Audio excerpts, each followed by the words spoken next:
Thank you, everybody. Welcome, everybody, to Digital Overdose. Thank you to the organizers for having us today. I feel humble and excited for this opportunity. Today, I wanted to talk to you about a rookie journey into OSINT and how to get started on a budget. It's a personal experience, but also I wanted to share some lessons learned and how to get started in this amazing world that is OSINT.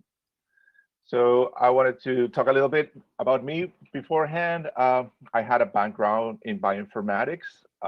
I spent a lot of time doing consulting for life sciences and pharma. And currently I'm an informatics program manager at a children's hospital. This is my Twitter handle if you want to look me up. And I started OSINT a little bit over a year ago. And for many, many reasons, my path has changed. So I started trying to find missing people, and now I find myself supporting criminal investigations and prosecution of high-level crimes internationally. So for today, I wanted to think how to summarize what we're going to do together. And I put it in the structure of the findings on the OSINT report. So findings is part of the OSINT report that you probably will end up building at some point in your career. And these are the three findings that I want to share with you today. So the first one is you can get great OSINT education from open sources, either cheap or free. The second one is that there are building blocks for an investigation that are very important, such as the objective, the methodology, and the tools. And the third one is that there's a basic setup that you need to understand and build before you start an investigation, right? So your Puppet accounts, your machine, and also the objectives of the methodology of the investigation. So let's start step by step building this story. So when we talk about open source intelligence, we all kind of know that this is the finding of information on Intel in sources that are available on the web. We don't do any active hacking, or we don't penetrate any systems to get this intelligence. So we're trying to grab the crumbs that our target has left in the web.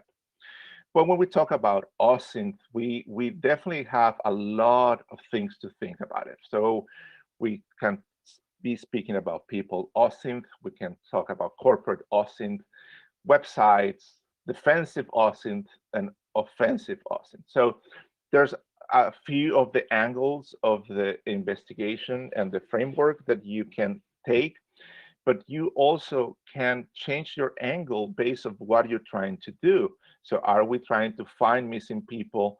Are we trying to do some fact checking? Are we trying to define any threats against our organization or systems? Are we supporting criminal investigations and so forth? So the idea of this slide, and I know I'm missing some points, is that you, when you start your journey, may think that you want to do OSINT for a reason, but that probably will change as long as you learn more about the framework and techniques. So I, for example, started trying to find missing people, and then I end up supporting some criminal investigations. And the more you learn about yourself, and then you will land in a place that you enjoy and you feel that you're making a difference to the world. So today we're gonna do two labels. We're gonna use two labels in our presentation. We're gonna talk about the steps to take to find the content and set up yourself to become a junior OSINT investigator, and some advice. But I am not a cocky person, so I don't want to say that I'm giving you advice. I give advice from me, present me, to newbie me. So if I were to talk to myself some time ago, I will tell this advice. All right, so the first step, follow the OSINT crowd in Twitter. This is something that has helped me a lot. There's nothing as easy to go to the advanced search, the Twitter search, and look for keywords. We could try OSINT as a keyword, but I usually use Follow Friday or FF. And then you will see all the amazing people that you can, and organizations that you can follow. These are some of my favorites. Of course, Trace Labs, if you don't know them, please get to know them. They do an amazing job. OSINT Dojo, when I started in this career, this path, I learned a lot from them. They're very generous. And of course, some of these people that you might know, including the amazing Bellingcat. If you are into building beautiful reports, I suggest for you to check them out. The idea here is you find the voices and then you start learning the language and you start seeing what tools are coming out and what people are talking about. Another note here is this is a good first contact with the community. So it's a good idea to follow these people, reach out to them, ask questions, and you will find out that they're amazingly generous. Listen to some podcasts. I learned also a lot by just walking my dog and listening to some podcasts. We all learn in different ways. The audio way for me is very useful. These are some of my favorites. I added the Darknet Diaries there because when we are starting in the InfoSec arena, telling and hearing a good story about use cases or about an OSINT investigation, what can go wrong, it's a good way to understand some concepts and also learn techniques and some do's and don'ts in the industry. Let's start looking for free or good price training. I could speak for hours of what operators you can use in Google to find free training, but I just put some of the ones I have used in the past. Eventbrite has some amazing webinars about OSINT that you can find if you look for free OSINT or OSINT webinars in Eventbrite. YouTube, I have found good tutorials, but to be fairly honest, we are open source investigators. Go to a search engine, look for free OSINT, and you will find really, really good content. SANS Institute has a link of preferred free sources. I don't think it has been updated recently, but it's a good start. Please just use your open source intelligence hat and find for everything that is free, because you know what? You're going to get a lot of good things, especially if you're starting your journey. Some good trainings that I have done and I recommend. So Udemy has really good, several trainings in it that you can find. Just look for the open source intelligence topic. And I personally love the OSINT Combine training because they start with something that I believe sometimes we overlook, which is the methodology and the intelligence cycle. So we tend to look forward to learning how to hack by running commands or learning how to find information with specific tools. But sometimes in OSINT, we overlook or we go past the methodology and the reasons of why you're doing something. And that's very important. So OSINT Combined does a great job in giving you a good framework about OSINT. At the end, find a course that feels good for you and introduces you to the framework. And I will suggest try not to spend too much money at the beginning. So there are some good courses that can cost less than $50 or $30 and really, really will give you a good framework to start with. The fourth step, we're continuing our journey. So a tools library. So this is basically a collection of tools that you will get through your exploration of Twitter, your webinars, YouTube. All of this will give you a good sense of tools. And these are basically either software or programs or scripts that you can use for a specific reason. The important thing here is to create a collection. It has to be organized. So I have this particular technique, which I will share with you. You search in an open source for a particular tool. Of, let's say I'm trying to find how to extract EXIF data from pictures in bulk. So I grab that, then I email it to myself.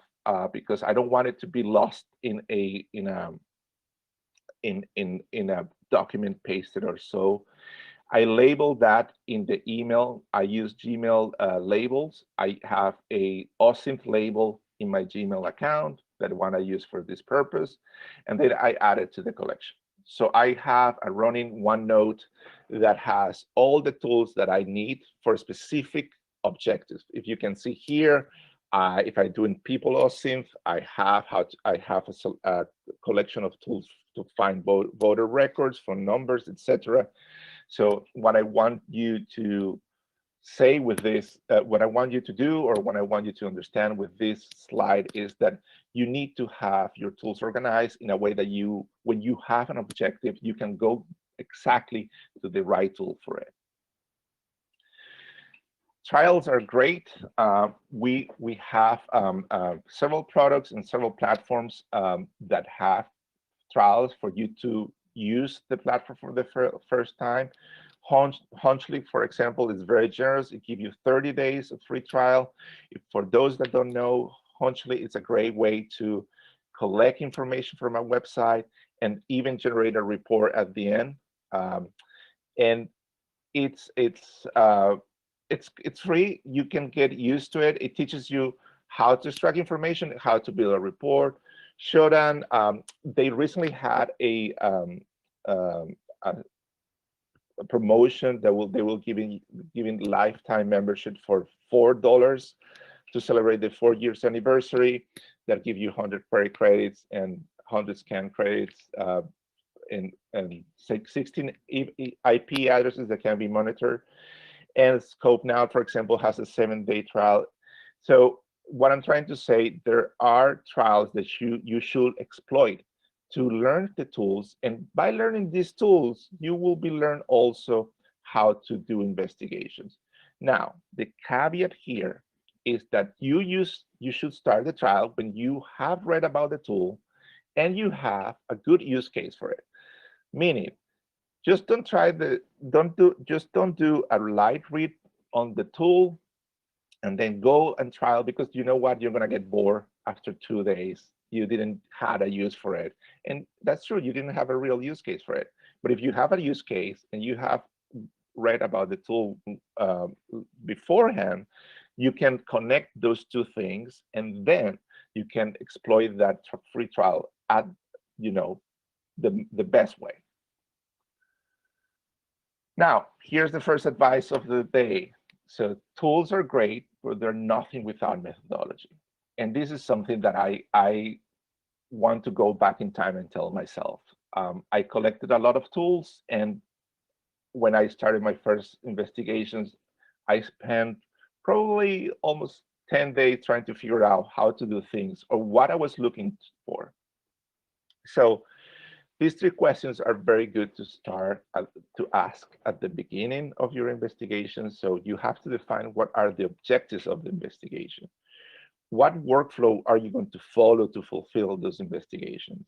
And what kind of report are you going to generate? So here is something that it's interesting. I recently was involved in an investigation, and the lawyer that contacted me say, listen, I just need you to find if these pictures were taken in this place at this time. And I started thinking, okay, we can also find persons of interest. We can try to put maps on. And they were very, very strongly firm, saying that's not what I need. The case needs this, and this is what you need to find. So you see the workflow now narrows, and then your objectives are very clear, and then your tools are also very well defined. So think about the report that you are being asked to provide, and that will set you up for success. Let's continue with what are the investigation objectives, right? So if you're finding a missing person, you're going to go after a specific set of information. If you're analyzing evidence of a crime, you're also trying to find a different set of information, and you're going to use a different set of tools. So here this slide has the purpose of reminding you that the objectives will define your workflow, and the workflow will define the tools, right? So if you think about this, you have to keep in mind that if you don't define this at the beginning of an investigation, you are going to spend a lot of time and waste a lot of time trying to figure out how to get where you want to go. And I like to think about the essential unit of intelligence. So, and this is particularly useful if you decide to do any CTF. So the essential unit of intelligence for me is the minimal expression of the intelligence gathering. So the OSINT section is what you are going to put in the reports is where what I did to find this intelligence was this. The links, obviously, because we need to provide the support of the intelligence that you found, pictures of screenshots of your findings, and the notes. And the notes are really the explanation of what you found is relevant for the investigation and why it's important for us to look at this intel, all right?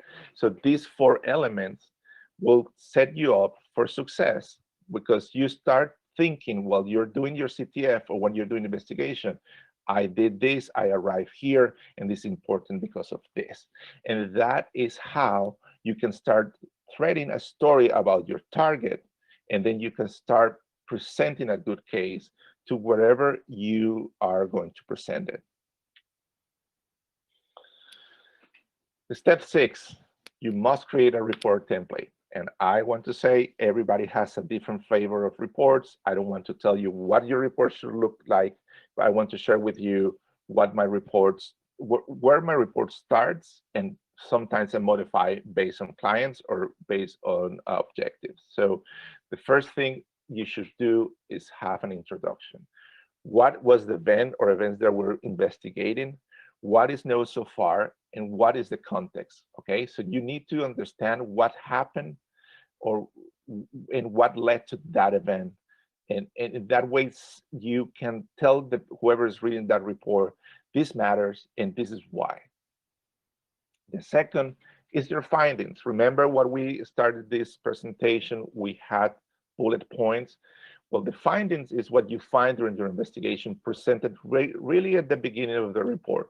I found this is why how I found it, and this is how I verified it was true, okay? And that can be hinted with a conclusion. So this leads me to conclude that this or that happened, okay? Then you move to your intelligence. So the intelligence section for me is when you really brush up your writer skills and you tell the story, the pictures, the links, the data. You're walking through facts.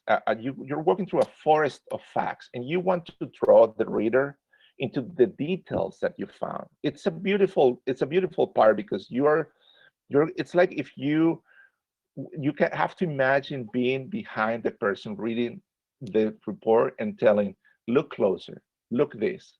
This means that this person was sitting here when this was happening. And that for me, it's amazing and it's beautiful. And as I said at the beginning, if you want to read really good reports, I suggest you go to the Bellingcat website and look at some of their cases. They are nicely written. All right, we're coming to the setup, hardware and software. So this is a tough one because people always wants to get faster machines, big machines. What do I install in my machine and so forth? Let's talk about the OSINT computer. The first thing that I want to remind you is that if you're going to do OSINT, you should have a dedicated computer. Yep, that's true. You should not use your personal computer to do OSINT. This is to avoid what we call digital attribution and avoid that you get recognized by any of your targets, especially if you're looking into dangerous people. I don't want you to tell that you should go out and buy a brand new computer. A refurbished computer can do it. You can get a MacBook Pro from 2015 for $580 in back market. Chromebooks are pretty decent. You can install Ubuntu, which is a Linux distro in it. They range from $229 for $849 in the Chromebook shop, or find a computer that nobody is using in your family, wipe it off, install OS on it, and use it. I personally run a 2011 MacBook Pro, and it runs fantastically. I have Ubuntu 2004 on it, and it does the job. I have that, and then I have a personal computer. The OSINT machine is the virtual machines that you're going to use for your investigation. So ideally, not ideally, you have to have a machine that is your principal machine, and then you clone that for each investigation, okay? So basically, you're all going to have a dedicated environment for a specific investigation. Why? Very simple. You don't want to run the risk that you have personal files or you have another investigation files in that machine in case the court asks you for you to provide that machine as evidence. I suggest, if you don't want to go through the pain of building your virtual machine, go to the TraceLabs OSINT VM. The OSINT VM of TraceLab, it's based on the very famous Buscador VM, and they have done an amazing job curating it. They recently released their 2021 version, and it's very well done. You also can build your own machine. If you are familiar with Michael Basil's book, he has a great chapter about it, and it really walks you through how to do it. This depends a lot of how comfortable you are technically, and to be fairly honest, there's not right or wrong if you're starting in your path in OSINT. When you move forward in this path, you will realize that you might find yourself with a mixtures. You can have pre-built VMs, and you can have your own principal VM that you have built at your liking. Okay, and each one of them will have different flavors and different levels of fitness for what your purposes are. So let's continue with burner phones. Yes, you will need at least one. I will suggest you get one. Why? Because when you're setting your Puppet accounts, you want to use a phone that is not linked to you. It has to be factory unlocked so you don't get bound to any provider. eBay is a great source of factory unlocked phones. There are some electronics shops that sell refurbished cell phones. So used and refurbished are your friends. Mint, the SIM card from Mint are, in my opinion, the best price value. You can try setting this up with a 99-cent intro package that they have in Amazon. The link is right there. But you should be able to find a decent burner phone that you can use for swap SIMs for $150. I want also to say that before you do this, you should check if you're going to use Mint, if the phone the model that you want to use is compatible, and after you have done that check, you go ahead and buy it. Okay. VPN. Let's talk about digital attribution. So digital attribution is when you touch somebody's systems or you look into somebody's social media, if they find a trace of you being the person doing it, they will track you back and they will identify you. And that's something that we want to avoid. So you can use a VPN, which is something that you can easily install as a software. I personally use the PIA, or Private Internet Access VPN. I found it's enough for what I do. But if these people are very, very adamant on finding you, they can try to find listed IPs and track you back. So I combine proxy chaining, which is basically the chaining of proxy servers through your computer. So what you're doing, you're routing the traffic to different servers from your Linux machine. I have dropped here links from Linux Babe, which is will show you how to do it for your Ubuntu distro, but they have really good articles of how to do it. What I'm trying to say, please don't forget when you are doing this, that the first thing that you have to take care of is your own safety. It will depend on who you are looking into, but for certain investigations that I personally been involved, I definitely don't want them to know that I'm looking into their systems or into their social pages. So you're ready. I had my tools. I know I have my VM. So this is when I go back to my old, my younger self and say, remember, preparation goes a long way.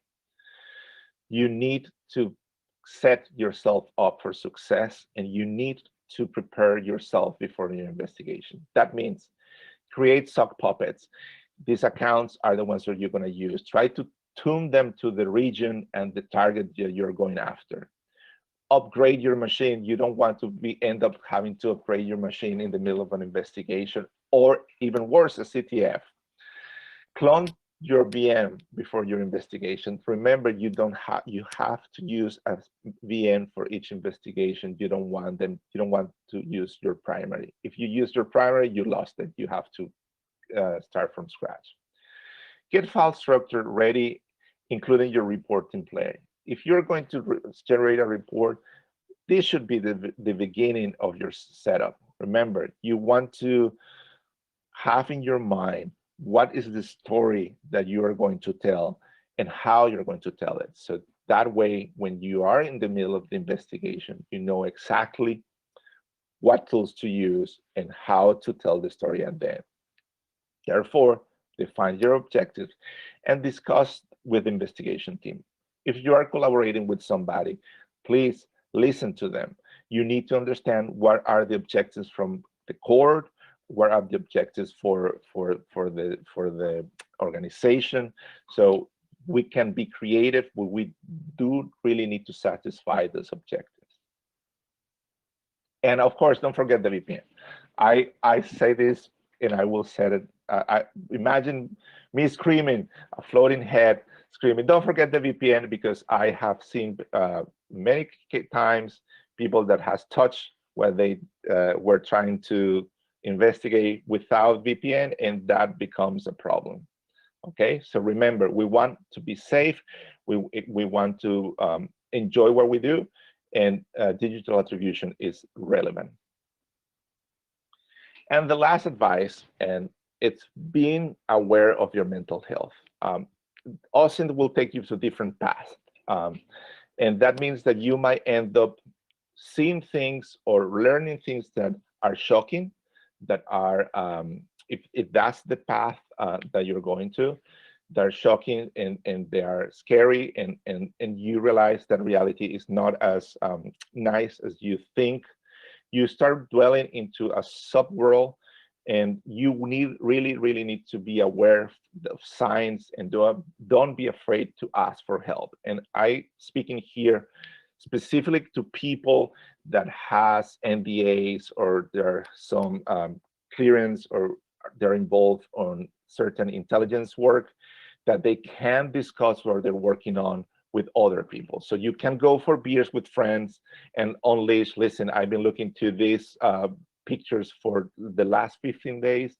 I'm unable to sleep. I think, so if you are in that position, please be aware that that's happening and ask for help, because there's nothing more important than your own health.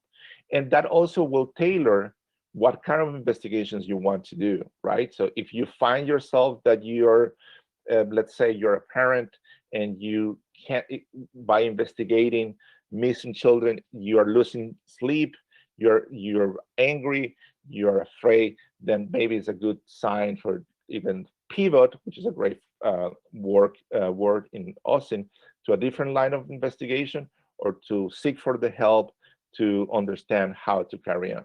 Okay. Now, that's my time. I enjoyed so much. I hope you learned something and that you enjoy it. Get out there, find truth, OSINT, it's an amazing path, and I think it's the beginning of a lot of careers in InfoSec. Thank you so much. Wow. Wow. Wow. Hi. Hi. So a second. Okay. Yes. There we go. So we do have a few questions for you that have come in from the chat. Yes. So the first one was related to your slides. Do you think you'll be releasing them? Maybe on a GitHub, maybe on something? I definitely will release them. I need to find, I probably will use a link or something safe to release them, maybe through the conference. Right, I will be then linking this in the description, of course. You want to take the second question, Skelly? You're local muted.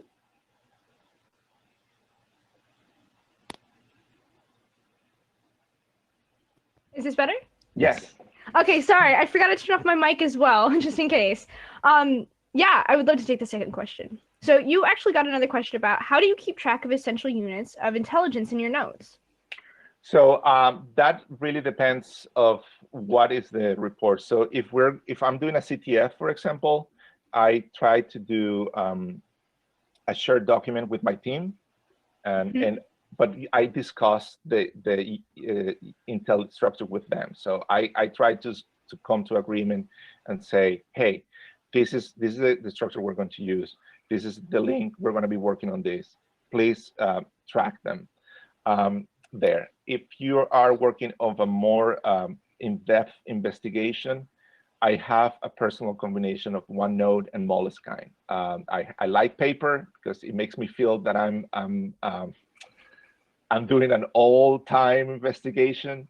So I draw my notes there and polish them into my OneNote. So I have my template of the report for that investigation usually built in the OneNote. I start populating it, and then I build a document from Google Docs and send it to the customer or the stakeholders, and then close it and destroy it. Alrighty, thank you. And we have one last question, I think. Yes. From Vent, have you taken part in a Trace Labs event? If yes, what is the process like for finding a missing person from your experience?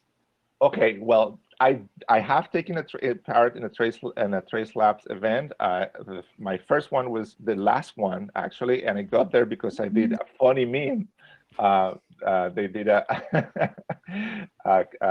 contest, and I was one of the winners. So the missing person workflow, really, it's around mainly two things. The first one is the person and their relatives and the circle of influence, or the circle of social circles, right?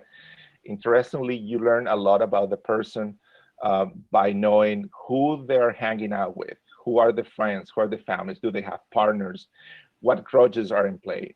And the second thing is when they went missing, what were the events that triggered this disappearance, right? So I will say the main source for intel, in my opinion, when you're talking about a missing person, is a good Facebook account. You sometimes find juicy Facebook accounts, and sometimes you find an account that is like, oh my God, this person never posted, and you go like, why? Definitely Facebook is good because you start pulling the thread of, okay, this person was dating this person, they had a fight, and these are examples. I'm not talking about real cases, but or this person has this relative that they visited, and this is a good one, 4 months before disappearing. So you can see that path is fresh, and there's something in intelligence that it's a network analysis, right? It's like who's connected with who, and the weight between those connections is what might lead you to explore further, and then you start moving into Instagram, and then you start moving into gaming platforms, looking for handles that the person has used in the past. So I will say to focus on two things mainly: the person's Facebook relationships and circles, and the disappearance event. what happened that day that made them disappear. Thank you so Awesome. much for that. Thank you. Yeah, everyone is impressed. Also, some of the speakers coming after you, so hopefully you didn't scare them off. But yeah, thanks for being here, and thanks for being on. Well, thank you so much.